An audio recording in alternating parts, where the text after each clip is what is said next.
Bonjour. Bonjour. Bah écoute, j'ai été invitée à un anniversaire. Alors je me suis souvenue de ce que tu m'avais dit une fois concernant les anniversaires. L'anniversaire, c'est fêter en fait l'ego. C'est le culte du corps et de l'ego finalement. Ben oui, c'est sûr. C'est sûr, on ne fête pas quelque chose. C'est un peu renversé, les choses sont renversées. En réalité, quand quelqu'un naissait, je l'ai déjà expliqué, on lui souhaitait la bienvenue, mais en réalité, le fait de naître était une chance, puis d'une autre façon, c'était en quelque sorte une condamnation aussi. Donc voilà, ce qui veut dire qu'on ne s'occupait pas trop de cette date-là comme étant une date clé de quelque chose d'exceptionnel, et on ne ressassait pas cette chose-là. En fait, on fêtait plus facilement la fête de quelqu'un qui correspondait plutôt à une réalité, une tendance, comment est-ce qu'il faut dire ça, une vocation personnelle. Donc c'est comme on fêtait tel saint, et le personnage était né ce jour-là. Donc c'était ce jour-là, c'était la fête, c'était ça cette fête en question. C'était ce rapport entre cette naissance et le saint en question. Donc ça donnait une autre forme à la fête, dans le sens que ce que l'on fêtait surtout c'était une espérance constante en la providence et donc en la grâce. Tandis que l'anniversaire qui consiste à fêter une date régulière, d'ailleurs on a bien vu ce que c'est devenu. C'est des machins gâteaux, puis à tarte, à gâteau, à pinard et à rigolade plus ou moins grasse selon la quantité d'alcool ingurgité par les convives. Et puis les jeux, on offre aux enfants ce qu'ils ont envie, ce qui veut dire qu'on ne s'occupe pas de savoir quelle est leur disposition, puisqu'on leur donne ce qu'ils ont envie. Bientôt, s'ils ont envie d'un flingot pour se mettre une balle dans la tête, on leur offrira. Mais c'est tous les petits, il faut comprendre. Ils sont petits, puis ils ont envie de quelque chose pour leur faire plaisir. Tu vois, pour moi, voilà ce que je vois, c'est qu'on offre n'importe quoi. Je vois des jeux, on offre des jeux à des enfants, puis on appelle ça des jeux même. C'est une insanité. Eh bien, on offre ça à l'anniversaire. Donc, c'est bon, là. On ne pourrait pas se permettre de faire ça si on fêtait quelque chose qui n'était pas simplement un événement qui correspond au corps et l'ego. On ne pourrait pas, si on avait une notion de ce que peut représenter la naissance comme telle et c'est la venue d'un homme sur cette terre, on ne pourrait pas offrir une saleté, les saletés qu'on offre à ces enfants. Et puis il y a des gens qui les fabriquent, qui les imaginent, qui les dessinent, qui se donnent une peine énorme et qui font marcher ce genre de commerce. Quand tu dis que la naissance était en même temps une chance et une condamnation, en fait c'est une chance parce que tu as la possibilité de te réaliser en tant qu'homme, et c'est une condamnation parce que tu arrives sur Terre pour souffrir. Oui, parce que tu es obligé, disons, de naître pour... c'est une obligation. On peut dire, tu vois, un homme libéré. Un saint, c'est quelqu'un qui n'est pas obligé de naître. Ah, voilà, alors, on pourrait dire ça. C'est cette goutte d'eau qui a rejoint l'océan. Elle a perdu, elle a gagné plutôt d'avoir rejoint sa primordialité. Donc, il faut sortir de cette primordialité à quelque part. Je ne sais pas comment expliquer ça, il y a des personnages et des livres, des études à faire là-dessus qui amènent à la compréhension de ça. Moi, je comprends fort bien, mais je n'arriverai pas bien à exprimer ça. Donc finalement, souhaiter un bon anniversaire, c'est un non-sens et ça ne se fait pas dans les sociétés traditionnelles, ça. Non, ça a pris un essor de plus en plus dans le monde laïque, dans le monde profane. À présent, je ne dis pas qu'il ne faut pas dire bonne fête à quelqu'un parce que quand on est dans ces mœurs-là, bon, voilà, moi je ne veux pas empêcher les gens de fêter. Si on m'invite à manger quelque chose de bon dans un anniversaire, ben voilà, je suis là, puis pourquoi pas si je suis obligé. Je vais manger mon morceau, Et puis, je suis avec tout ce monde d'une manière. Mais je reste, moi, dans ma position, de toute façon, ça c'est clair. Mais cette position, la position que j'ai, c'est pas d'aller perturber les gens qui sont en train de jouir d'un moment qui leur fait un peu de plaisir. Je ne veux pas m'amuser à ça. Mais si on me demande mon avis, je ne vais pas non plus escroquer les gens. En fait, toutes ces fêtes-là, dans ce monde laïque, elles ont pris une importance parce que justement, les gens ils se raccrochent à ça, parce que bon, il n'y a plus de vie sociale et c'est un moyen de réunir des gens, etc. C'est une recherche du bonheur, là, à travers. Mais en réalité, bon, on voit bien, d'ailleurs c'était connu depuis la nuit des temps, que dès qu'on commence à traiter inconsidérément à tout propos, c'est la fin du monde. C'était connu ça depuis tout le temps. D'accord, oui. Cette espèce de bamboula systématique à tout égard. C'est l'anniversaire de ça, c'est le 100e anniversaire de ci, c'est le 3e de ça. C'est la fête des mères, la fête des pères, la fête des grands-mères. Voilà, c'est la fête. Ça sera la fête des poissons rouges, des chiens. Voilà, et personne ne sait d'ailleurs en plus la signification. Je vois dans le midi de la France, et là on parle tout le temps de fête votive, mais j'ai jamais entendu un seul personnage dans un de ces bleds qui pouvait m'expliquer ce que voulait dire votif. Voilà, donc c'est la fête votive. Oh ben votive, ça vient plus. C'est un terme qui vient. Ça vient pas des votations, mais ça vient de la dévotion. Donc c'était des fêtes, des anciennes dates qui devaient normalement correspondre à des fêtes religieuses. Après ils ont viré le côté religieux. Après ils ont viré même la date. Après ils ont gardé le nom, puis ils en font n'importe quoi. Ce qui veut dire que ça n'a plus aucune signification. D'ailleurs moi je connais ces fêtes. Hein. Moi, je suis assez, je veux dire, participant des choses. J'ai fait de la musique, donc je suis pas l'homme des bois bourrus. Donc j'ai bien vu ces gens fêter, j'ai bien été dans ces mouvements.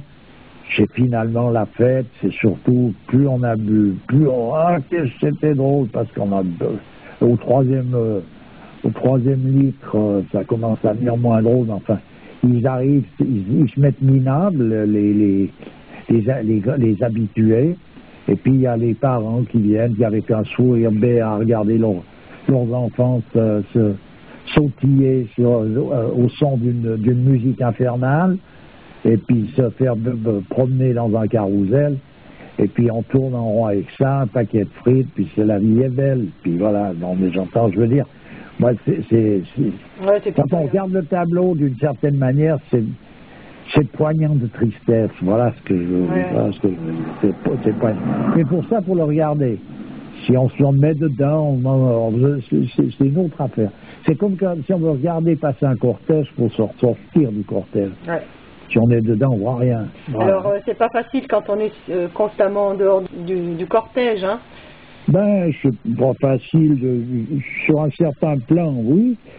Mais par contre, c'est une position que tu ne troquerais pas contre la première place devant avec le drapeau, tu vois. Ouais. Voilà. Ouais. Mais moi, je préfère être en dehors du cortège, mais par contre, ça te donne une position où tu es toujours insatisfait de tout. Ah ben, c'est-à-dire, ça dépend, ça, non. C'est pas... la satisfaction en question, c'est quelque chose qui va au-delà du sensible. C'est pas une satisfaction, c'est comme la joie dont parlait la petite Thérèse de Lisieux, c'est une joie non ressentie. Ce que l'on ressent, ça fait partie du monde sensible, de ce que l'on peut sentir. Voilà. Mais si on sort de là, on est dans une autre histoire. Donc après, ce qui est triste, effectivement, c'est de voir à quoi ça s'est réduit l'existence. En même temps, s'il y a des choses à remettre en question, autant en être conscient, quoi, et pas être dans le cortège comme des idiots. Ouais, tout à fait. Alors, moi, je préfère, disons, être en dehors du cortège et à quelque part, je vois le miracle malgré tout à travers toutes ces choses, dans le sens que je vois la grâce qui se manifeste. Comment ça se fait que même c'est triste en soi. Tu vois des personnages qui ont un moment de tranquillité, tu vois, un moment de bonheur. Qui est caricatural, mais il existe, il est présent. Donc ça veut dire qu'au fin fond des flammes de l'enfer, il peut y avoir des moments de repos. Oui. Voilà. Voilà ce que je vois en regardant les gens, parce que tu les vois bien, qui sont un peu... C'est la seule manière qu'il leur reste de s'échapper du poids énorme des soucis de la vie quotidienne. Donc l'anniversaire, c'est fêter l'ego et le corps. Ce que l'on pouvait fêter à une certaine époque, ça aurait été un baptême, c'était une communion, c'était ces choses-là dans le monde chrétien. Ouais. Pourquoi? Parce que c'était un événement qui était comme un mouvement qui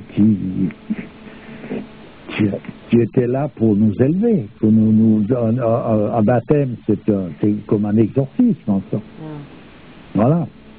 Ouais, d'accord. Alors on fêtait ces choses-là, c'était en quelque sorte un événement qui correspondait à la possibilité d'un retour à la primordialité. Ouais. Voilà. Et c'est ces choses-là qui sont fêtées, que ce soit dans la naissance, dans le monde traditionnel, que ce soit dans la naissance ou dans la mort. On fêtait l'arrivée d'un saint, on fêtait même son départ, on pleurait ce qui pouvait pleurer, parce que il y a une partie en nous qui perdait quelque chose, puis en même temps on fêtait le bonheur en question et en même temps la libération du personnage, parce qu'à un moment donné il y a une libération. On parle toujours de libération dans l'amour. Il faut quand même savoir, au lieu d'avoir peur de mourir, c'est pas chercher à mourir, c'est être content de mourir, c'est pas ça. Et savoir que la mort, elle n'est pas une atrocité qui est là pour nous enlever tout ce qu'on avait de bien. C'est pas ça du tout. C'est aussi une libération, justement, en même temps, de tout ce qui nous empêche. Faut quand même considérer les choses un peu comme il faut, puis savoir que c'est inéluctable et inévitable à partir du moment où on est né. Ouais. Donc, comme disait Omar Khayyam, là, la seule chose dont on est sûr en au monde, c'est de souffrir et de mourir. Ouais. Voilà, c'est une affaire claire et nette. À présent, ça ne veut pas dire que c'est en soi quelque chose qui est une injustice, bien sûr que non. Mais voilà de quoi on est sûr. Pour le restant, c'est très aléatoire. Ouais. Ça dépendra d'une multitude de choses, et ça dépendra surtout de la volonté de Dieu et de l'attitude de spectacle qu'on peut avoir par rapport à la liberté qu'on a à cet égard. Alors finalement, si on voit le tableau comme ça, on vit comme des singes, comme des idiots. On fête notre corps, notre ego, on saute partout comme sur des musiques de fous, on mange des nourritures complètement dénaturées. L'homme, il est tombé vraiment bas. Hein. Ah ben oui, mais il faut le voir, ça, il faut le savoir. Et à un moment donné, c'est vrai que c'est comme ça. Mais moi, je ne le dis pas d'un seul coup. Alors, il y a un moment qu'on fait des constats, mais je le dis tout le temps. Et si on veut le dire de manière abrupte, mais c'est clair, on est là comme des crétins, d'un bout à l'autre. Ouais. Donc, c'est pour ça que quand on me demande un peu mon avis, je te dis à essayer de retrouver un peu une autre issue, un sens à la vie qui est autre. Pour les jeunes gens, chercher à obtenir un métier, un vrai métier. Il y a des lectures qui sont quand même intéressantes, aller dans la nature, regarder un peu les choses. Moi, je conseille plus facilement ces choses-là. Pourquoi? Parce que malgré qu'on est dans cet étouffement, on peut quand même avoir une possibilité d'ouvrir les yeux, surtout que la grâce est présente et nous demande beaucoup moins d'efforts qu'à une certaine époque. Voilà. Là, on est enfermé, on est paralysé d'une certaine manière. On ne va pas te demander autant d'efforts si tu étais premier aux Jeux Olympiques. Hein. C'est pas possible. Alors voilà, disons, la raison pour laquelle j'insiste tout le temps là-dessus, parce que c'est pas que j'ai un dégoût personnel, individuel pour ce qui se produit dans le monde, dans le showbiz. Chacun vit, moi j'ai pas un point de vue personnel là-dessus. Il y a des choses que je vois passer que je peux trouver plus ou moins sympa ou antipathique ou ci ou là. Ça, c'est un point de vue donc individuel. Mais par contre, ce que je sais la valeur de ces choses-là. Voilà. Alors, et ça, que je le veuille ou non. À un moment donné, une chose, elle vaut telle chose, elle a telle valeur, et que ça me plaise ou non. Ça peut me plaire. C'est comme une musique qui peut me plaire, elle m'emporte, mais je peux savoir la valeur de cette musique, et cette musique, voilà ce que c'est. Alors à présent que ça me plaise, eh ben ça veut dire que j'ai donc en moi une résonance qui correspond à ça, ce qui veut dire que je pourrais dire, si c'est une musique de fou, j'ai la tare qui correspond à cette folie. Oui. En fait, c'est un révélateur de nos faiblesses. Ben voilà, moi je suis révélateur de mes propres faiblesses là-dessus. C'est-à-dire que c'est ça, une étude. Voilà ce que j'ai étudié pour arriver dans cette position. Moi, j'ai étudié les choses de manière à obtenir cette position-là. Bon, ok. Alors là, actuellement, pour finir, c'était juste pour évoquer un truc qui est actuellement un phénomène. C'est une émission qui s'appelle Secret Story. Et c'est vraiment le comble de la crétinerie. Et là, tu peux voir des gens vivre, enfin des jeunes qu'on a mis dans un endroit et qui sont filmés. Et c'est pire que de regarder des singes vivre, vraiment. C'est tellement bête. Je pense qu'ils n'en sont pas. Ils vont jusqu'à l'épuisement de toutes ces guignoleries. Et on voit bien que de fil en aiguille, on arrive de plus en plus à un véritable épuisement. Bon, écoute, je te remercie. À bientôt. Au revoir. Ok, au revoir.